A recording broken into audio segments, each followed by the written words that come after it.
नमस्कार भाई, आप सभी को मैं उम्मीद करता हूँ आप बड़े अच्छे होंगे। और हमने आपसे पहले बहुत सारे चैप्टर कर लिए हैं कंप्लीट। उसी के बाद हम एक और नया चैप्टर स्टार्ट कर रहे हैं फिलहाल, वो है डिसीजन मेकिंग। उतना इंपॉर्टेंट चैप्टर नहीं है ये, यहाँ से ज़रूरी नहीं है कि हर शिफ्ट में सवाल पूछा ही जाए, लेकिन फिर भी एक भी सवाल अपने को छोड़ना नहीं है, इसीलिए ये चैप्टर कर रहे हैं हम लोग।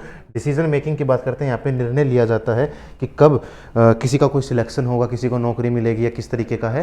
सिंपल प्रैक्टिकल वही एग्जाम, वही चैप्टर है ये, जो कि हमारे नौकरी लेने पर निर्भर करता है कि भाई हमने एग्ज़ाम पास किया इतने नंबर से तो अगले प्रोसेस में जाएंगे, वो प्रोसेस क्लियर किया तो फिर ऐसे जाएंगे, फिर वो भी प्रोसेस क्लियर किया तो फिर फाइनली नौकरी मिल जाएगी। इस तरीके के कोई सवाल यहाँ पे पूछ लिए जाते हैं। बात करते हैं आगे। और आगे बात करते हैं भाई। अगर इसी इसी बात पे आप लोग चैनल को सब्सक्राइब कीजिए और वीडियो को शेयर भी कीजिए। कुछ एक इंपॉर्टेंट प्लेलिस्ट है वो भी आप लोग चेक कर सकते हैं, कंप्यूटर कोर्स का है, और करंट अफेयर की भी पीडीएफ वगैरह है, वो भी आप लोग चेक कर सकते हैं। बात करते हैं सबसे पहले क्या लिखा गया है। 2 सवालों के लिए सेम लैंग्वेज रहेगी, इसको पढ़ सकते हैं। सबसे पहले तो इसका स्क्रीनशॉट लेना होगा, उसके बाद इसकी बारे में बात करेंगे। कहता है परिवार में कम से कम 4 सदस्य होने चाहिए, जिसमें से केवल एक विवाहित जोड़ा होना चाहिए। यानी कि कोई एक ऐसी चीज़ है जो स्कीम है, हो सकता है उसमें 4 सदस्य हों और विवाहित जोड़ा हो। पहली स्कीम, पहली कंडीशन ये कहती है। दूसरा कहता है परिवार की मासिक संयुक्त आय, यानी पूरे परिवार की जो आय है वो 25,000 रुपये से अधिक नहीं होनी चाहिए। फिर कहता है परिवार के सभी सदस्य के खिलाफ आपराधिक मामला नहीं होना चाहिए। ठीक है, ये वही बात कह रहा है जो ईडब्ल्यूएस जैसी बातें कहता है भाई। ठीक है, कि भाई 25,000 से ज़्यादा ना हो, उस लाइन से नीचे आते हो, और ये सेम बात है आपराधिक मामला ना हो, परिवार के किसी भी सदस्य को अन्य किसी योजना का लाभ ना मिलता हो। ठीक है, कोई दिक्कत नहीं है। ये भी एक अपनी अलग स्कीम है, वहाँ पे लिखा जाना चाहिए था, खैर यहाँ पे लिखा गया, कोई दिक्कत नहीं है। परिवार के किसी भी सदस्य के नाम पर कोई आवासीय संपत्ति ना हो, यानी कोई एसेट ना हो, कोई घर वगैरह ना हो। ठीक है, हालांकि अगर कोई परिवार इसे छोड़कर अन्य सभी मानदंडों को पूरा करता है तो ए बी उपरोक्त और ये क्या आ गया भाई, बी उपरोक्त और अन्य संयुक्त आय में पेंशन शामिल है तो पेंशन राशि कटौती योग्य है। सी उपरोक्त, अच्छा ये वो है कि भाई ना कि किसकी सेकंड कंडीशन है कि चलो भाई कोई दिक्कत नहीं है, 25,000 से ज़्यादा है कम है कोई दिक्कत नहीं है। उसके अलावा ये भी बात हो सकती है, जैसे बी के बारे में, उसकी आय 25,000 से ज़्यादा ना हो। ठीक है, कोई दिक्कत नहीं है। लेकिन यहाँ कहता है बी के बारे में कि भाई अगर ये कंडीशन फुलफिल नहीं हो रही है ना तो देखो क्या कहता है। और यदि संयुक्त आय, यानी जो उसकी कंप्लीट इनकम है पूरी फैमिली की, उसमें पेंशन शामिल है तो पेंशन राशि कटौती योग्य है। यानी पेंशन राशि को छोड़ना होगा। जितनी पेंशन मिलती है, मान के चलो किसी की 25,000 नहीं, उस परिवार में भाई 27,000 रुपये उसकी इनकम है, तो फिर क्या करें, अगर उसमें पेंशन लेता है तो उसके पेंशन के 2,000 हम लोग काट देंगे तो उसकी आय कितनी बन जाएगी, 25,000, तो फिर उसको योजना का लाभ मिल जाएगा। आगे कहता है सी के बारे में भी एक बात कहता है, और यदि कोई सदस्य कारावास से रिहा हुआ हो और मामला केंद्रीय पुलिस स्टेशन को जाता है तो मामला केंद्रीय पुलिस स्टेशन को जाता है। अगर कोई भाई की, जैसे कि कोई परिवार में कोई योजना मिलनी है किसी को, उसका कोई बंदा जो है वो जेल से बाहर आया, तो फिर क्या कहता है उसका मामला जो है वो पुलिस फोर्स के पास चला जाएगा कि भाई पुलिस फोर्स के पास फाइल गई, अब वहाँ से वेरीफाई होके आएगी तो कुछ करेंगे हम लोग। ठीक है जी, कोई दिक्कत नहीं है। ई के बारे में भी एक और कंडीशन है, ई जो था इसके बारे में भी एक और है कि और यदि उस किराए के घर में 7 वर्षों से अधिक समय तक रहता है तो इसे स्वामित्व की आवासीय संपत्ति माना जाएगा। यानी कि कोई किराए के पे रहता है 7 साल से अगर ज़्यादा हो गए तो उसी घर में रहता है तो उसको क्या मिलेगा भाई, क्या नाम है, उसका घर, जिस घर में रहता है किराए पे, उसको उसी का ही घर मान लिया जाएगा। उपरोक्त मानदंडों और नीचे दिए गए जानकारी के आधार पर प्रत्येक मामले में कार्रवाई का निर्णय लें। देखते हैं क्या क्या कार्रवाई की जाती है। परिवार ए में पिता, माता, दादा और 2 बच्चे हैं, कोई दिक्कत नहीं है। पहला कंडीशन देखो भाई क्या था। पहला कंडीशन है परिवार में कम से कम 4 सदस्य होने चाहिए और एक विवाहित जोड़ा। पिता, माता, दादा और 2 बच्चे। पिता, माता, विवाहित जोड़ा है, 4 है कम से कम, पिता, माता, दादा, 2 बच्चे। चलो भाई हो गया, कोई दिक्कत नहीं है, पहली कंडीशन सेटिस्फाई है। दूसरी देखते हैं। 3 वर्ष पहले पिता को दंगों में 2 साल की जेल हुई, 2 साल की जेल हुई है, कोई दिक्कत नहीं है। पिता प्रति माह 20,000 कमाता है। भाई ये क्या हो गया, पिता कितना 25,000 चाहिए था, उससे ज़्यादा नहीं होनी चाहिए थी, लेकिन यहाँ पे 20,000 कमाता। चलो दूसरी कंडीशन भी सेटिस्फाई हो गई। तीसरी कंडीशन कहता है परिवार के किसी सदस्य के खिलाफ आपराधिक मामला नहीं होना चाहिए। यहाँ पे है, उस सवाल में, अपने सवाल में है, और सी का दे रखा है और कोई सदस्य कारावास से रिहा हुआ हो तो मामला केंद्रीय पुलिस स्टेशन को जाता है। तो क्या यार, ए भाई, चलिए, तो इसका मतलब वो रिहा हुआ है, ठीक है, उसका मामला चला जाएगा, कोई दिक्कत नहीं। पहले पूरा पढ़ते हैं। कमाता है और दादा को प्रति माह 7,000 की पेंशन मिलती है। 7,000 की पेंशन मिलती है तो पेंशन तो हटेगी, कटौती है, पेंशन तो काटनी पड़ेगी, हटा के तो 20,000 ही कमाता है, ठीक है जी। परिवार के अन्य किसी सदस्य की कोई कमाई नहीं है, ठीक है जी। परिवार को अन्य कोई छूट नहीं मिलती है, ठीक है जी। और उनका ना ही स्वयं के स्वामित्व का कोई संपत्ति है और वो पिछले 5 वर्षों से उसी किराए के घर में रह रहे हैं। 7 वर्ष से रह रहा था तो कोई दिक्कत ही नहीं थी, वो 5 वर्ष से रह रहा है, ठीक है ना, 5 वर्ष से रह रहा है। परिवार के किसी सदस्य को कोई योजना का लाभ ना मिलता हो, ये कंडीशन कहता है 4, 5, चौथी कंडीशन लागू हो गई। 5वीं कहती है कि परिवार के किसी सदस्य के नाम पर कोई आवासीय संपत्ति ना हो। यहाँ पे कहता है परिवार और स्वयं के स्वामित्व का कोई संपत्ति नहीं है, कोई भी संपत्ति नहीं है, उसकी 5 कंडीशन हो गई। तीसरी बचती है, तीसरी कंडीशन की बात कर लेते हैं। तीसरी कहती है परिवार के सदस्यों के खिलाफ आपराधिक मामला नहीं होना चाहिए, यहाँ पे है। और सी का ये है तो केंद्रीय पुलिस स्टेशन को जाता है उसका केस। इसका मतलब इसका सब्स्टिट्यूट यूज हो रहा है, तो पूछता है क्या है, भूखंड आवंटित किया जाए, भूखंड रद्द किया जाए, सेंट्रल पुलिस स्टेशन को भेजा जाए। बिल्कुल, एक कंडीशन लागू नहीं होती, 5 लग रही है भाई, 500 लगेंगी तो कार्रवाई होगी, नहीं तो नहीं होगी। 5 में से 4 लग गई, एक नहीं लग रही थी, उसका कुछ केस वेस था, तो उसके बाद उसके बारे में बता रखा, अगर भाई तेरा केस है तो पुलिस के पास फाइल चली जाएगी। तो यहाँ पर वही बात कहता है, उसका एक केस था, केस भी है, वो रिहा हो चुका है, कोई दिक्कत नहीं है, लेकिन उसकी फाइल जो है पुलिस के पास जाएगी। अब पुलिस आगे के मामले में कार्रवाई जो है वो पुलिस करेगी, अपनी कार्रवाई इतनी ही बनती थी, हम इतना ही काम करेंगे यहाँ पे, ठीक है मेरे भाई, पक्का। और इसी के साथ इस सवाल को कर देते हैं नीचे, अगले सवाल को कर देते हैं ऊपर, ताकि हम लोग चीज़ों को आसानी से कर पाएं। चलिए, 1, 2, 3, 4, 5 कंडीशन है। परिवार बी में दादा, उनकी पत्नी, उनका पुत्र और उनकी बहू तथा उनकी नाती है, कोई दिक्कत वाली बात नहीं है। पहला कंडीशन तो पास हो गई भाई, उसकी पत्नी, दादा, उनकी पत्नी, उनका पुत्र और उनकी बहू, तो चलो कम से कम एक तो होना ही चाहिए, एक विवाहित जोड़ा, हाँ, एक विवाहित जोड़ा होना चाहिए ना भाई, ऐसा लिख रखा है क्या, चार जिसमें से केवल एक विवाह, ओ हो, तो यहाँ पे केवल एक विवाहित जोड़ा चाहिए, जबकि यहाँ पर दादा और उनकी पत्नी एक विवाहित जोड़ा, उसका पुत्र और उसकी बहू दूसरा विवाहित जोड़ा। पहले ही कंडीशन नहीं लगी भाई यहाँ पे, ठीक है।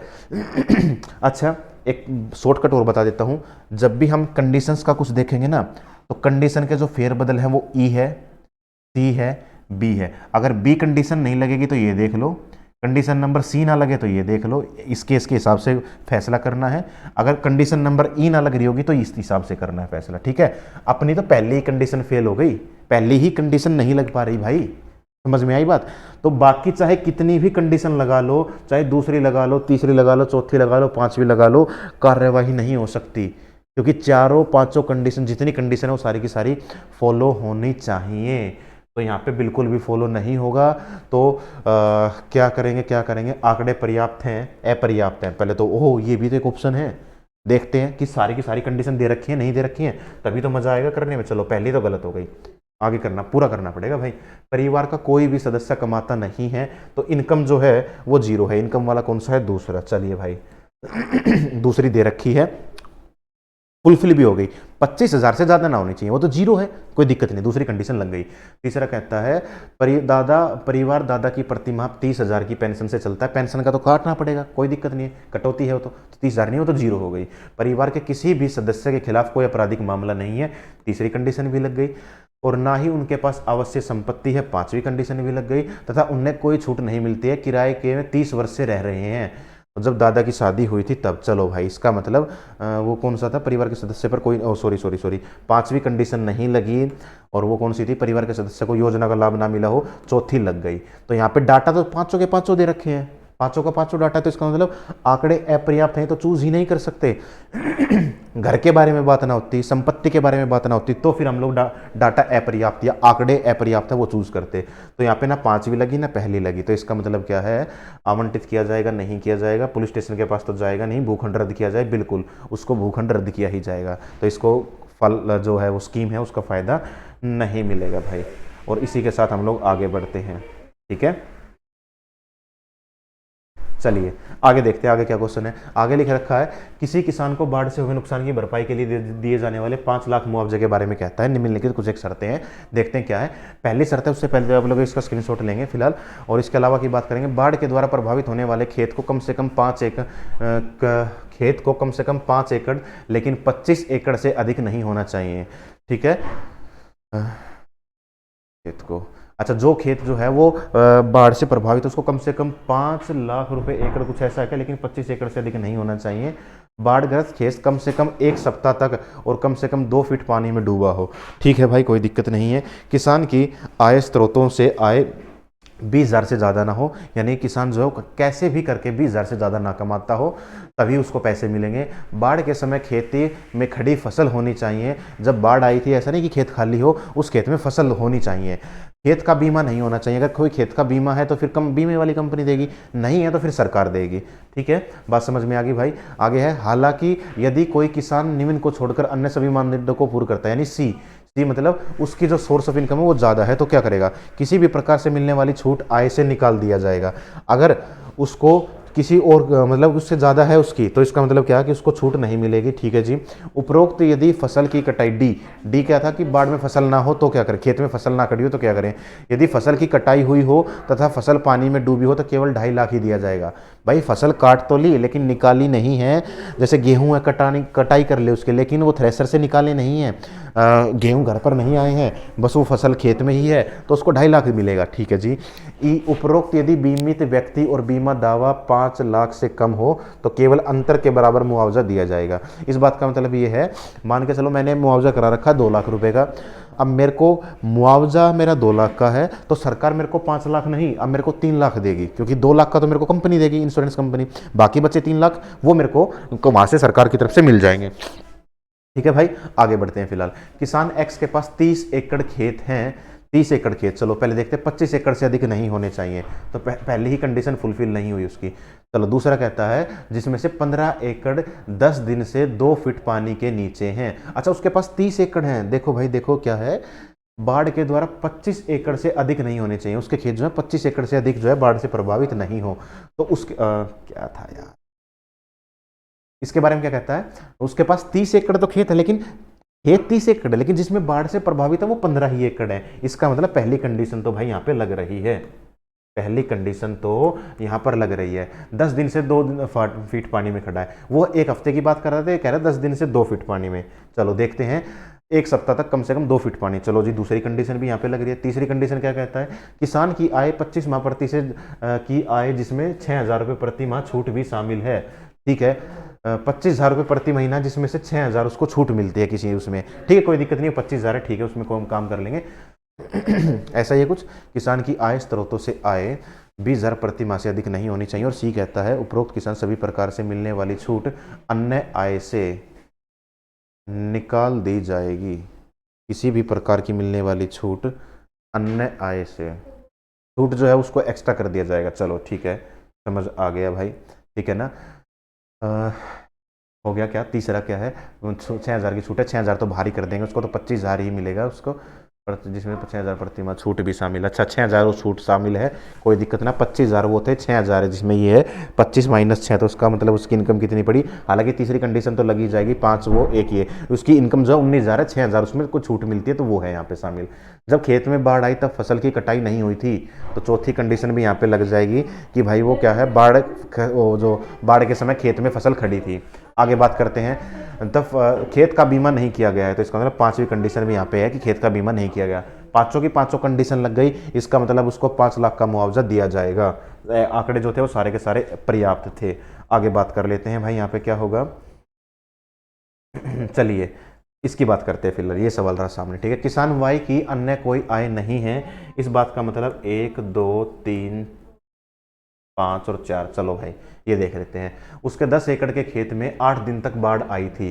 चलो बाढ़ वाली कौन सी कहानी है, पहली में 25 एकड़ से ज्यादा ना, तो 5 एकड़ उसके 10 है, ठीक, कोई दिक्कत नहीं है, पहली कंडीशन लग गई।